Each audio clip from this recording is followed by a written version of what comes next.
Grand 3, la Shoah. Grand A, les préalables de la Shoah.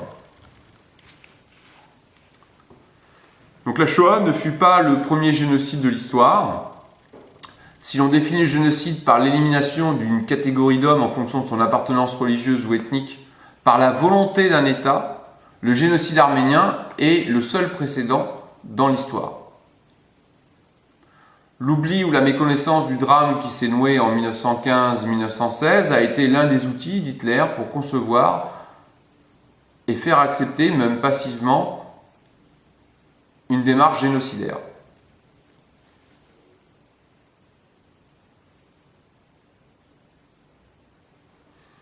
Hier, l'autogénocide du Cambodge, aujourd'hui, le drame du Rwanda, du Darfour.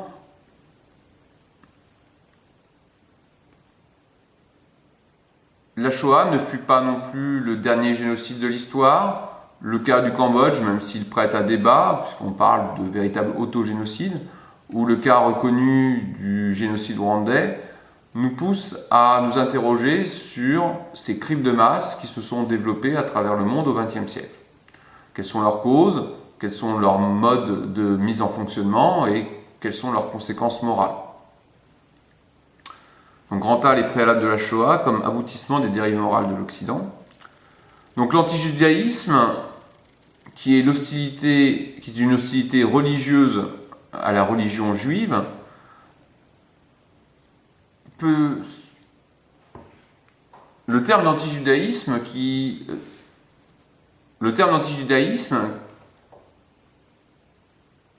désigne l'hostilité vis-à-vis de la religion juive par une autre religion est l'apanage du christianisme dès le IVe siècle après Jésus-Christ. Effectivement, avant le christianisme institutionnel de Rome au IVe siècle, les premiers chrétiens étaient des juifs qui suivaient l'enseignement de Jésus-Christ. La rupture fut lente, mais l'affirmation progressive d'une nouvelle foi basée sur les textes saints, les rites et les croyances différentes se fit tout d'abord par le dénigrement des origines, la valorisation de thèses relativisant les préceptes de l'Ancien Testament et le rappel omniprésent de certains passages du Nouveau Testament, notamment la présentation de Jésus par Pilate à la foule de Jérusalem. C'est dans cet élan de christianisation au VIe-VIIe siècle que l'Église chercha à isoler et à convertir les communautés juives européennes.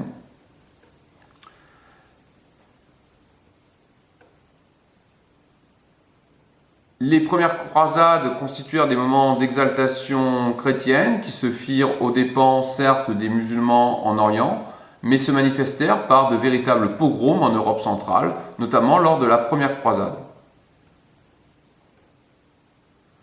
L'amalgame entre infidèles et juifs ou musulmans dans l'esprit de certains croisés s'est accompagné de l'intention de faire payer aux juifs le tribut. Le quatrième concile de Latran, en 1915, prit des mesures de discrimination entre les juifs, notamment le port de la rouelle et l'institution de ghettos dans les grandes villes d'Europe.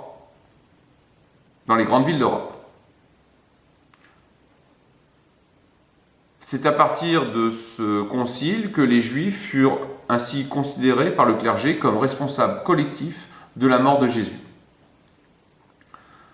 Le dynamisme économique et commercial des XIe et XIIIe siècles introduit des contradictions au sein de la société chrétienne, car en théorie, un chrétien ne peut pas faire commerce d'argent. Cette tâche fut donc dévolue aux Juifs. Le prêt à usure devint la cause d'une grande part du sentiment antijudaïque du Moyen-Âge. L'antijudaïsme prit alors une connotation sociale et économique. Aussi, les incidents multiples signalés dans les chroniques médiévales échappent-ils à l'autorité de l'Église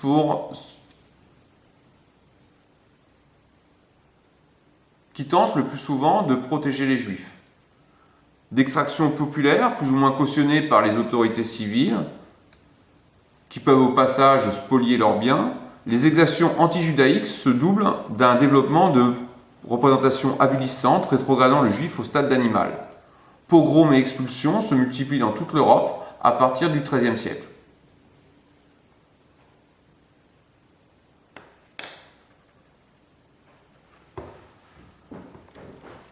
Les pogroms disparurent à partir du XVIIIe siècle en Europe occidentale, du fait d'une certaine déchristianisation et de la poussée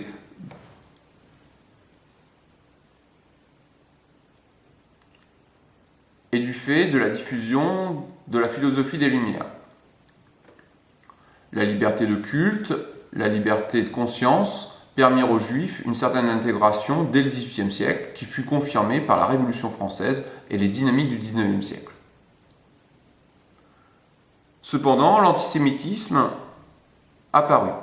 L'antisémitisme, c'est le nom à la discrimination, l'hostilité ou les préjugés à l'encontre des Juifs, ainsi que les rumeurs répandues à leur sujet.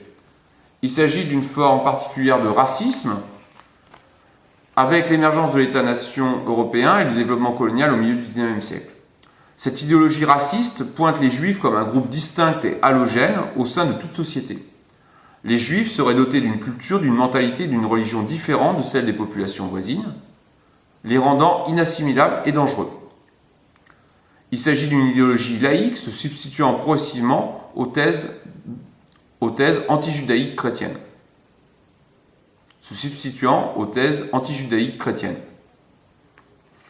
Les nouvelles formes d'hostilité sont détachées de toute connotation religieuse, du moins dans la représentation que se fait d'elle-même cette idéologie. Les nazis étaient un mouvement néo-païen et ils ne firent d'ailleurs aucune différence entre les juifs, les exterminants qui pratiquent le judaïsme ou soient baptisés chrétiens. Au XIXe siècle, l'Europe semble partagée en deux. En Europe occidentale, toute influence. Au XIXe siècle, l'Europe semble partagée en deux. En Europe occidentale, sous l'influence de la philosophie des Lumières et des réformes de la Révolution française, les Juifs semblent en voie d'intégration. La déchristianisation massive, l'égalité civile, la liberté de culte permet l'entrée des Juifs dans les corps de métier, notamment de la fonction publique et de l'armée. Souvenez-vous de l'affaire Dreyfus. La communauté juive perd ses signes distinctifs, habits, coiffures, port de la barbe. Les mariages mixtes se multiplient. En Europe centrale et orientale, par contre, l'antisémitisme reste virulent en étant intégré à la législation étatique, numerus clausus, dans les universités par exemple, interdiction aux juifs de devenir fonctionnaires ou militaires.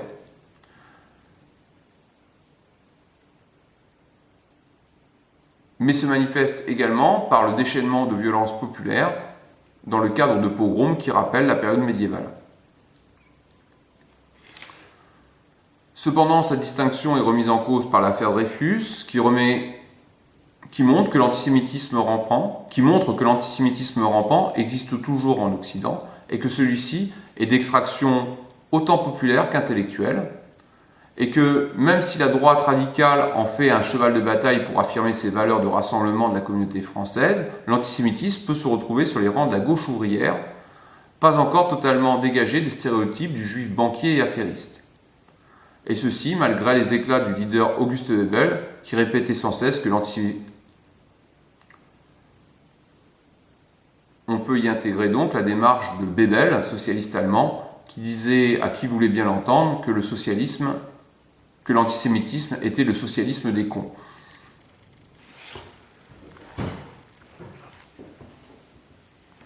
On voit donc un antisémitisme qui est bien sûr l'une des pierres angulaires et l'un des éléments fondateurs de l'extrême droite et de la droite nationaliste qui perçoit le juif comme un élément halogène, et il y a des vieilles réminiscences d'antijudaïsme bien sûr dans ce camp, mais il existe également un antisémitisme d'extrême gauche, il existe aussi un antisémitisme de gauche qui n'arrive pas à se départir de l'image du juif banquier et affairiste,